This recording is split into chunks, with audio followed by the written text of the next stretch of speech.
Hey guys, we are going to wrap up this chapter 3 with looking at another property of how waves interact with matter, and it is called refraction. Waves also change direction when they travel from one material to another. So when we read last time, we learned that some of it is absorbed, like that is our tinted windows. Sometimes how it interacts with matter, it just passes right through, or it is reflected. We have now a couple of more properties that we're going to look at. So refraction and diffraction is what we're going to wrap up this chapter looking at. So I see a vocab word here, so we'll go ahead and highlight that. Refraction occurs when a wave changes direction because the speed changes. All right, so let's learn about that. Light waves travel at different speeds in different materials. So when light waves travel from one material into another, they change speed. Because remember, they're going to travel the fastest. It's an EM wave, so they're going to travel the fastest in empty space and then the slowest in a solid. A change in speed causes a change in direction, as shown in the figure below. Refraction occurs when a wave changes direction because its speed changes. The greater the change in speed, the more the wave changes direction. Okay, so what's coming along here is we've got this light wave, okay, coming along, and that's in air, and then slows down when it hits water. So it's going to refract. So at home today, you can practice this or see what this looks like so fill up a glass of water about 1/3 full and put a pencil in it. And so your eyes are seeing the light traveling when the pencil is above the water, and then take a look at what it looks like below the water. It slows down because it is traveling through liquid now instead of just a gas. So then the same thing if you are going out. So here is a solid, it's a little slower, then whoop, it can speed up once it gets out into gas, okay, and in air. So diffraction is another way. Waves can also change direction as they travel by objects. So we're going to go ahead and highlight that. Waves can change direction as they travel by an object. So this refraction is when it changes direction when they travel from one material to another material, and diffraction can change directions as they travel by objects. Have you ever heard people talking in a room before you got to the open doorway? You heard some of the sound waves because they changed direction and spread out as they traveled through the doorway. Diffraction, I see a vocab word, so let's go ahead and highlight that. Diffraction is a change in direction of a wave when it travels by the edge of an object or through an opening. Diffraction causes waves to travel around the edge of an object. Okay, let's go ahead and highlight that. Diffraction also causes waves to spread out after they travel through an opening. More diffraction occurs as the size of the object or opening becomes similar to the wavelength of the wave. So we've got these waves that are coming along, and then we have ourselves an opening here, and then they're going to spread out again after that. That's like our doorway. And so someone is talking here. So we've got this sound wave coming, and then as it goes through the door here, then it is spreading out. All right, diffraction and sound waves and light waves. The wavelength of a sound wave are similar in size to many common objects. Because of this size similarity, you often hear sound from sources that you can't see. For example, the wavelength of sound waves are about the same size as the width of a doorway. Therefore, sound waves spread out as they travel through a doorway. The wavelengths of light waves are more than 1,000,000 times smaller than the width of a doorway. Light waves do not spread out as they travel through a doorway. Because the wavelengths of light are so much smaller than sound waves, you can't see into a room until you reach the doorway. You can hear sounds much sooner.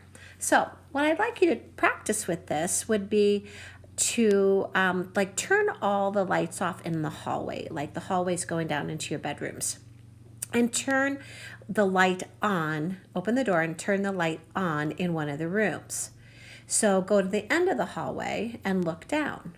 That light that is spilling out into the hallway from that one room that's open does not fill the entire hallway because the light wave is too small.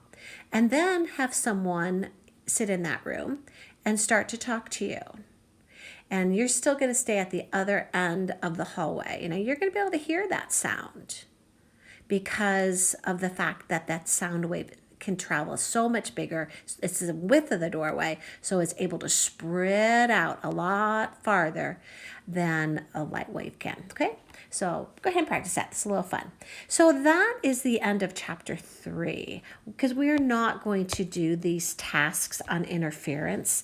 There's the vocab words that you need to be getting done. Okay? All right. But we're not done for today. We're going to do a little bit in chapter 4. The chapter 4 is light and sound. Now, why we were able to combine chapter 3 and 4 so easily is that a lot of this is going to be repeat from chapter 3. So we are going to start out having another look at sound waves. So we're going to highlight just a few things and actually move through this fairly quickly. A sound wave is a longitudinal wave that can travel only through matter. And we know that that is solid, liquid, and gas. Cannot travel through empty space though. All right, we also know that it is caused by a vibration.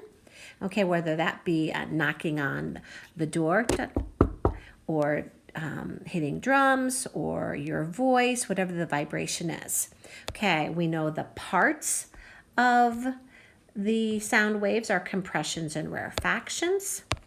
We know that the compressions are where they're closest together, and the rarefactions are where they are farther apart.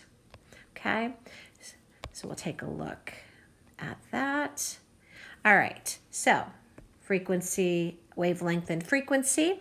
We know that from chapter 3, a wavelength is a distance between a point on a wave and the nearest point like it. So it's crest to crest or trough to trough. But we're talking about sound waves here. So it's going to be compression to compression and rarefaction to rarefaction. Or we could have compression to compression, okay? Frequency is the number of wavelengths that pass by a given second. The faster it vibrates, the higher the frequency, and it's measured in hertz. This is all a repeat, a reminder from chapter 3, okay? All right, the speeds of sound waves. It all depends on the medium, like all waves. The speed of a sound wave depends on the material in which it travels. So sounds in gas, liquid, and solids. Sound waves travel at different speeds in different materials. The more dense, so we can highlight that, the more dense the material is, the faster a sound wave can move through it. Solids and liquids are more dense than gas. Sound waves move fastest through a solid and slowest through a gas. Okay, so what I want you to do now is I want you, the desk or the table, wherever you're sitting, I want you just to knock a few times on the desk, okay? Knock a few times. Now I want you to put your ear down on the desk or the table and knock again. What do you notice? Which one is louder? Okay, I'll let you discover that. All righty. Okay, temperature and sound waves. Let me go ahead and change that to red. Temperature and sound waves, just like in chapter 3, that the speed of a sound wave in a material increases as the temperature of that material increases, because the particles are moving faster, increased kinetic energy, increased thermal energy. Those particles are moving faster, and so the wave is going to move past those particles faster as well. Okay, we're going to skip the ear. You can read that on your own. It's pretty interesting. Okay, frequencies and the human ear. This is kind of fun to look at. Okay, recall that frequency vibrations per second is measured in hertz. The table shows that humans hear sounds with frequencies between 20 hertz and 20,000 hertz. Some mammals can hear sounds with frequencies greater than 100,000 hertz.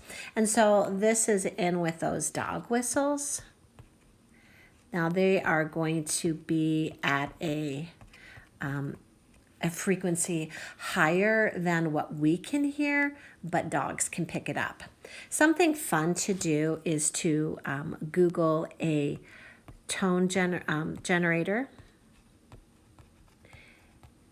and frequency tone generator, and there'll be a sliding scale, and you can scale it up and down and go real high and real low. Kind of drive your animals crazy if you have animals at home. But go ahead and Google that. There are several out there that we're going to practice in class today. All right.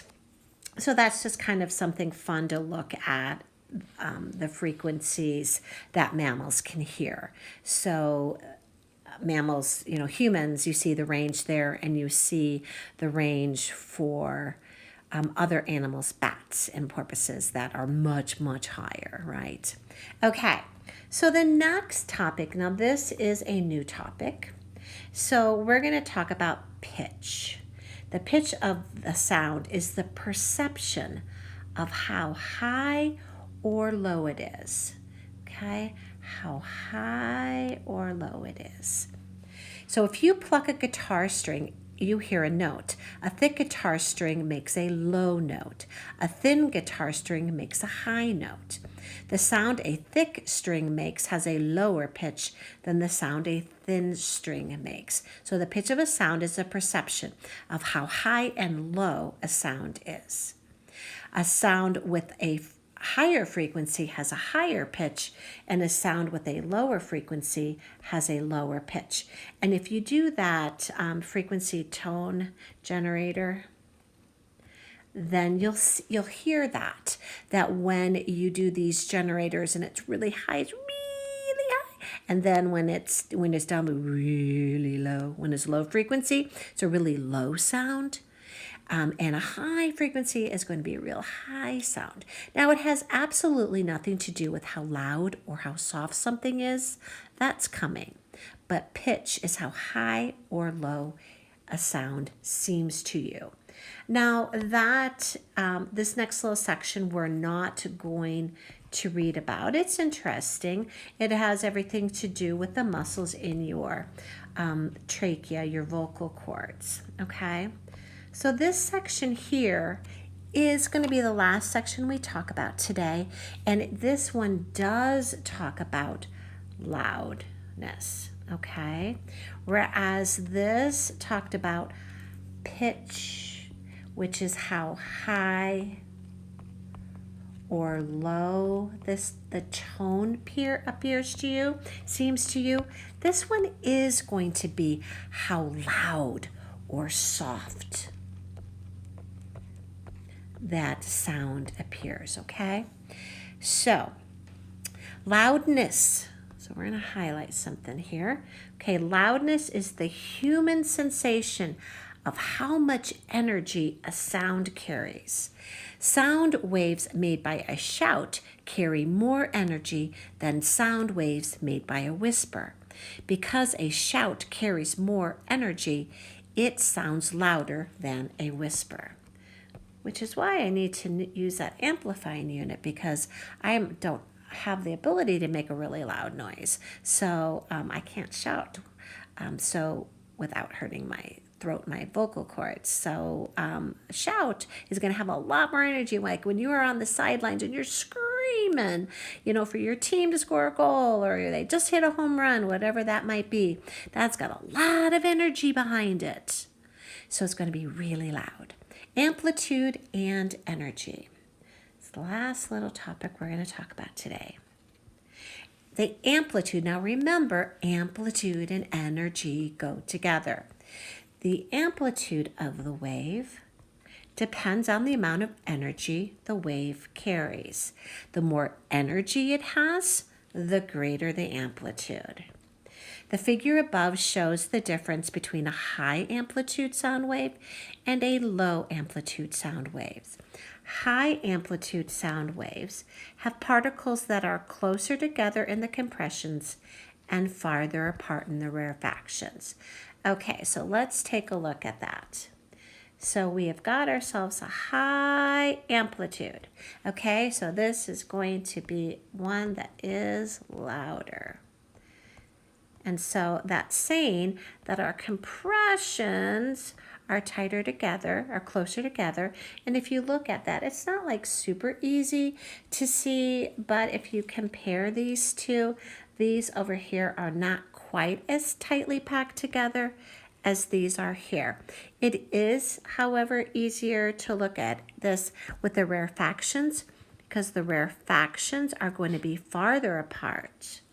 Okay, and you can look at that there, and that is true, right?